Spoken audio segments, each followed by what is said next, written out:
Hello, everybody. Welcome to the Passion to Profession podcast. Hope you're having a wonderful day. It's Dan here. I'm very excited to introduce our guest today, Naga Subramanya. Hello, how are you doing?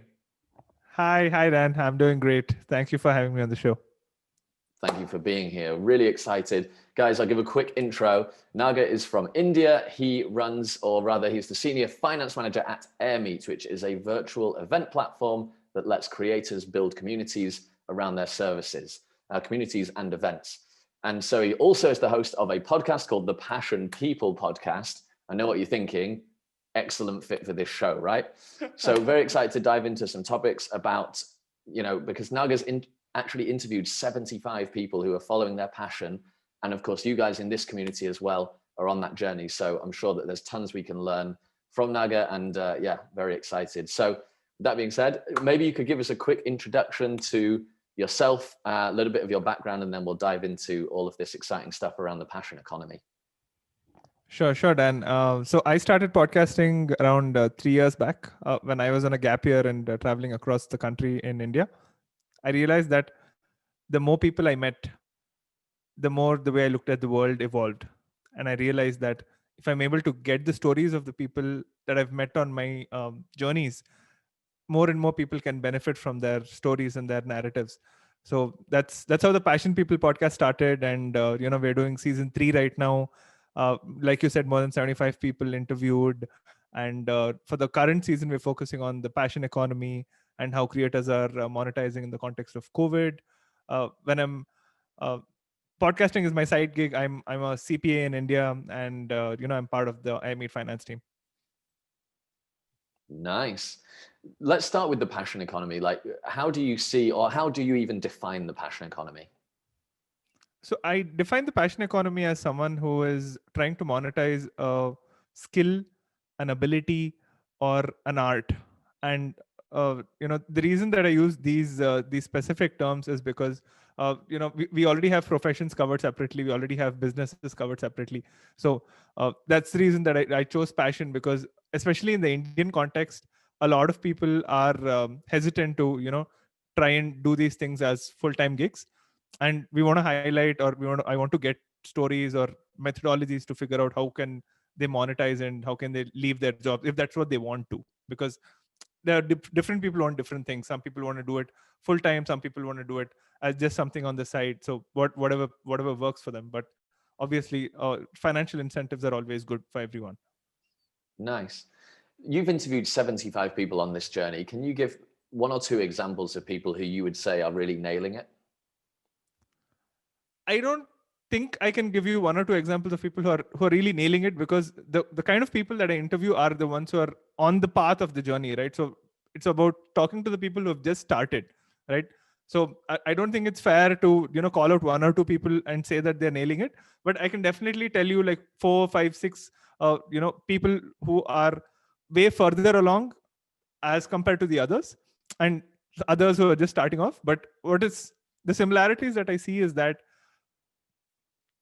there's no one path. It's not like a straight path for everyone, right? And depending on their life situations, depending on their circumstances, depending on how monetizable their passion is, people have like different ways of going about it. If you have to ask me what are my top 2 or 3 favorite interviews, I won't be able to tell you that, because everyone is so dear to my heart, and the ones that leave the most impression on me are the most recent ones, right? For example, I interviewed Allison, who's a math professor, and she used to be a professor in a university, but now she's starting her own community teaching math online to kids who are struggling with math. So Allison is like really inspirational. Then I interviewed Jane, who was the second episode of the current season, who's a business coach and a psychotherapist, and who also has a community of other psychotherapists. And she's trying to help how they can take their part-time psychotherapy practice, try to take that full-time. And we discussed about what the similarities are about psychotherapy and starting our own passion business. There are so many of these things, but for me, the ones that I've heard the most recently are the ones who I'm most impressionable from. That makes sense. Have you seen any commonalities in either like common mistakes that people make on the journey, or commonalities that I know all journeys are different, but think common themes where you say like the people who make progress all, do this or that. So the common theme in terms of the ones who are doing things really well are the ones who have their passion mapped out as a process, right? So the for example, I interviewed another podcaster called Nikesh Murali. Nikesh runs one of India's most popular fiction podcasts. It's called Indian Noir. So he speaks about making sure that he works on making content like an hour or 45 minutes every day, regardless of what it is, right? So there's no scrambling for the episode once the 2 week window is up.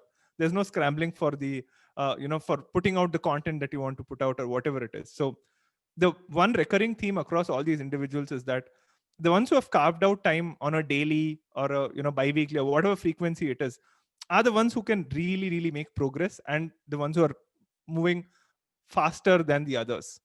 Because for everyone else, they don't see it with the amount of seriousness that it deserves, right? Because while a passion endeavor or whatever it is that they're doing, while it is a side gig, it also deserves the amount of discipline, it deserves the amount of thought process and planning that needs to go into it for it to fructify and move forward. Nice. Why would you say community is so important in the passion economy? On a large scale, right, I would say community is really important no matter what it is that you're doing. And it's more relevant in the passion economy because the likelihood that we feel lonely is a lot more. We both are recording a podcast. I'm alone in my house, you're alone in wherever you are, right? And that's the beauty of technology, is that technology is helping us get out of our homes and go out on these journeys. But for the longest time, podcasting has been such a lonely, or such a process where you're not really meeting with people, you're not really talking to many people. And by finding the community, what you end up doing, I'm talking with regard to podcasting, but you can apply it across regardless of whatever it is you're doing. By finding a community and by finding a people who are doing the same things as you don't make the same mistakes as them. You're able to learn faster. You're able to figure out stuff that is already out there, right? The basics of starting a podcast. Now anyone who comes to our community will know 4, 5, 10 questions that are already answered, that are available for them, that they can use that playbook from the get-go. They don't have to reinvent the wheel. And more importantly, we all help each other and support each other to make sure that we're making progress, or we hold each other accountable, right? So that plays a really big part, because since it's a passion endeavor, you don't have a boss, you don't have someone who is really sitting above you and saying, Dan, have you published this podcast this week, right? There's nobody who's going to do that. And so having that community can also help build that accountability that could in some cases go missing. Yeah, I totally agree. In our community, accountability is one of the key things that we encourage each other. We encourage everyone to participate in for that exact reason. Let's talk about Airmeet. How is it helping creators build these events and these communities? So the way that our current virtual event experiences or the virtual community experiences are drafted is that it's always the creator talking to all of their audiences, right? Or the passionpreneur talking to whoever their followers are. But the key themes across many of these platforms is that they're encouraging one-to-many interactions, but they're not encouraging interactions between participants. This is the same reason why Slack is a better channel for engaging a community than a WhatsApp group or a Facebook group, because you're able to facilitate and encourage discussions on specific topics with specific people. Moreover, it is a community that will run itself because the participants interact with each other. As the curator of the community, you only need to make sure that it has broad level direction, set it up in terms of certain structure, and leave it at that. After that, if the kind of people that you have on it are intending to keep it active, it will kind of go by itself. And that's the same thing that Airme does. It not only adds the focus of the creator or the community curator, but it also helps people to build those in-person interactions, which is a large reason why a lot of us attended meetups, right? We attended meetups, we attended conferences, not only because we loved the speakers. Yes, we always loved the speakers, and seeing the speaker on stage or on the screen does not really make much of a difference. But the thing that really moves the needle is our peers, is our fellow creators, our whoever it is that we want to interact with, who are similar to us. And that is what gets facilitated by Airmeet, because they have a really unique feature called like a networking lounge, where you can go and get matched to people one on one. You can go and sit on a table and you can interact with the people on the table. So there's a lot more opportunity, as well as virtual real estate, where participants can interact with one another and really unlock the value of those events, and Nice. thereby unlocking value for the community. Yeah. And it must have been much more important in the last 6 months than it's ever been before. Absolutely. Yeah. And the only reason it's important is because we're all going through so much anxiety. We're all going through difficult times. We all know our family members or friends who are sick or who have been impacted by COVID, either emotionally, financially, physically, or whatever it is. And that's where you lean on. You lean on your community for support as well as for encouragement. Yeah, I couldn't agree more. How do you see like platforms like Hopin, right, which is like also doing virtual conferences and things like that? How do you see are the focuses similar, or is it a different focus in your mind? The focus is similar. However, what makes Airmeet stand out is a very heavy focus on individuals who are in India. Airmeet gives support for all kinds of customers, whether they are paid customers or they are premium customers. So that's something that we've seen a lot of our customers come back to and saying that we really loved the fact that there was somebody from your organization who stayed live throughout our event, because event anxiety is a real thing, right? If you're running like a 6-hour event with like 20 speakers across 10 time zones, you really know that it takes a lot out of you. And just having that, again, it comes back to the fact that you have support and there's someone real time who's there. You can just message them and say, hey, Dan's not able to come on stage, can you really help me? And Yeah. that makes a big difference. Yeah, sounds awesome. One of the things that was really important to us when we built our community, and as we continue to do so, is we didn't want to see us as like the center of the community and all connections coming to us. We wanted to create like this web where people create connections with one another, and it therefore builds its own momentum regardless of us. And we've implemented a couple of things to do that, and for me, that's been the key in terms of why our community is so engaged with because it's about connection with one another.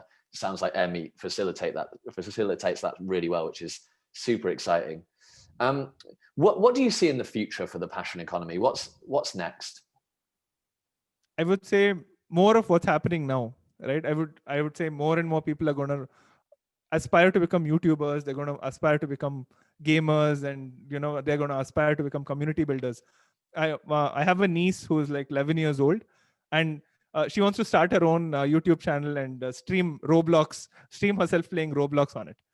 And I think that's the future, right? Because at least I can tell you, I can't, I don't know about you, Dan, but I can tell you for myself, there was no way in hell that I could think about becoming a gamer or becoming a YouTuber when I was 11 years old.